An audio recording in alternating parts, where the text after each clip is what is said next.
Apa dia tu, yuhillunahum bil haya'i was sakinati wal waqar. Mereka menghias. Halla yuhalli tahliyah. Mereka itu menghiaskan bil haya' dengan malu, tanaka sifat kemaluan, malu. Kan al haya'u la ya'ti illa bi khairin, dalam hadis sebut malu itu tidak mendatang melainkan baik. Kerana kadang-kadang kita ni tidak ada malu kan, jadi terbuka segala-galanya. Bila cuba malu, walaupun tak takut ke hukum pun, malu tu tak nak buat dah.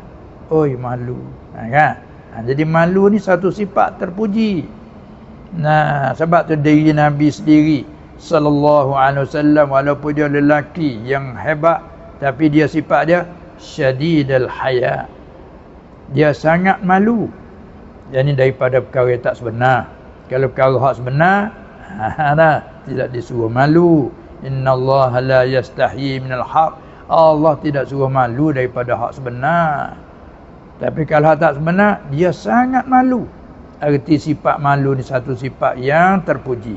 Sebab kita bila tidak ada malu kan, ikut apa saja hak dunia mai, walaupun salah dengan agama pun tak ada malu. Kan? Ini malu ni besar. Apalagi campur dengan takut ke Allah, hak tu gak sangatlah.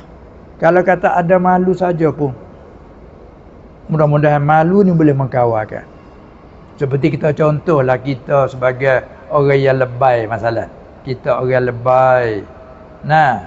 Kita orang lebay, kalau kita di petani gak, orang tu lebay gak, dia tak tinggal aku piah begini, ni tanda je lebay.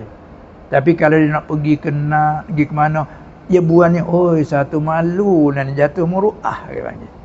Apa kita guru begini, kita guru ni, hei cuba buat ni. Siapa? Allah tu guru. Ni kita sana satu keaiban besar.